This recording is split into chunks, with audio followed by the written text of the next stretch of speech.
Delhi liquor scam కేసులో ఢిల్లీ ముఖ్యమంత్రి అరవింద్ కేజ్రీవాల్ ను ఈడీ అరెస్టు చేసిన విషయం తెలిసిందే. దీన్ని సవాల్ చేస్తూ కేజ్రీవాల్ ఢిల్లీ హైకోర్టు పిటిషన్లు దాఖలు చేశారు.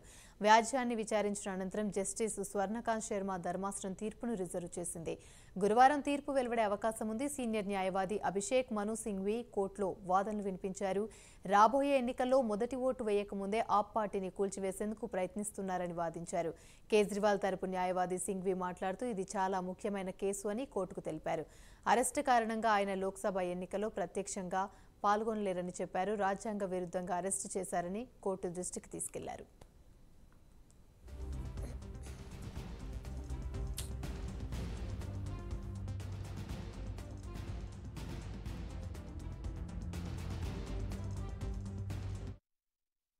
ఈ కేసులో డిజిటల్ ఆధారాలను ధ్వంసం చేశారని కోర్టుకు చెప్పారు. లిక్కర్ కేసులో డబ్బుకు సంబంధించిన వ్యవహారాన్ని గుర్తించామని, హవాలా ద్వారా 100 కోట్ల రూపాయలు ఆప్ పార్టీకి అందాయని చెప్పారని, వాటిని గోవా ఎన్నికల్లో ఖర్చు చేశారన్నారు.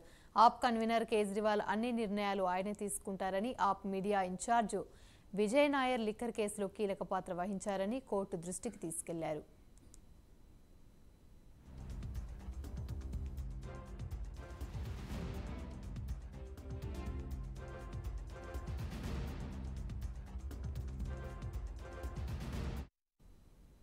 ఎన్నికలను అడ్డం పెట్టుకుని కేసును తప్పుదోవ పట్టిస్తున్నారని, ఈ స్కామ్ వందలాది కోట్లతో ముడిపడి ఉందన్నారు. కోట్లాది రూపాయల విలువ చేసే మొబైల్ ఫోన్లను ధ్వంసం చేశారు. లిక్కర్ స్కామ్లో కేజ్రీవాల్ మధ్యవర్తిగా వ్యవహరించారు. గుట్టురట్టయి తన వద్దకు వచ్చేసరికి తనకు ఏమీ తెలియదని కేజ్రీవాల్ బుకాయిస్తున్నారని రాజు అన్నారు. వాస్తవానికి మహాదేవ్ లిక్కర్ ఇండో స్పిరిట్స్ కు వ్యతిరేకంగా ఫిర్యాదు చేసింది. ఆ తర్వాత బలవంతంగా ఇచ్చిన ఫిర్యాదును వెనక్కు తీసుకునేలా బలవంతం చేశారని కోర్టుకు రాజు వివరించారు. లాభాల మార్జిన్ను 5% నుంచి 12% పెంచారని, 7% లంచాల రూపంలో కేజ్రీవాల్ దండుకున్నారని ఆరోపించారు. స్కామ్ జరిగింది అనేది వాస్తవం. వందలాది కోట్ల రూపాయలు చేతులు మారాయి. ప్రభుత్వ ఖజానాకు భారీ గండి పడింది. అసిస్టెంట్ సొలిసిటర్ జనరల్ రాజు హైకోర్టు దృష్టికి విచారణలో వెలుగు చూసిన వాస్తవాలను తీసుకుని వెళ్లారు.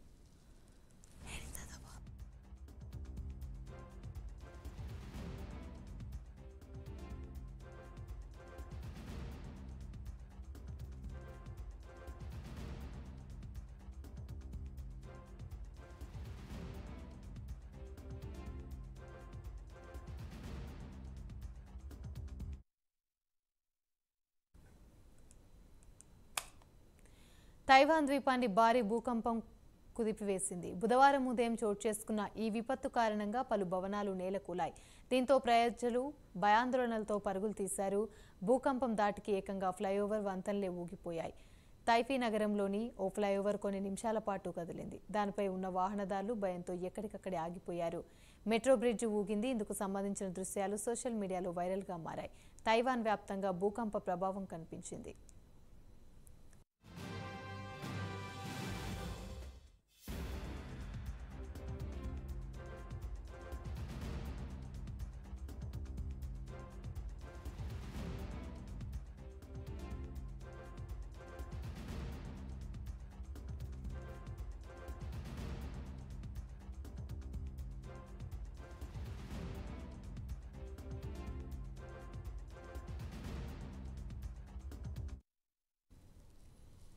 స్థానిక కాలమానం ప్రకారం ఉదయం 8 గంటల ప్రాంతంలో భూమి కంపించింది. తీవ్రత 7.4 రిక్టర్ స్కేల్పై నమోదైంది. జపాన్ దక్షిణ ప్రాంతంలోని పలు దీవుల్లో ప్రకంపనలు కనిపించాయి. భూకంపం కారణంగా తొలుత భారీ సునామీ హెచ్చరికలు జారీ చేశారు. ప్రస్తుతానికి ఈ ముప్పు తీవ్రత తగ్గినట్లుగా అధికారులు తెలిపారు.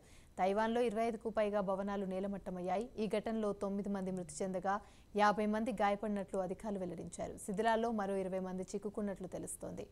వారి కోసం సహాయక సిబ్బంది గాలిస్తున్నారు. భూకంప తీవ్రత నేపథ్యంలో తైవాన్ వ్యాప్తంగా రైలు సేవలను నిలిపివేశారు. ఇక విమానాల రాకపోకలకు అంతరాయం కలిగింది.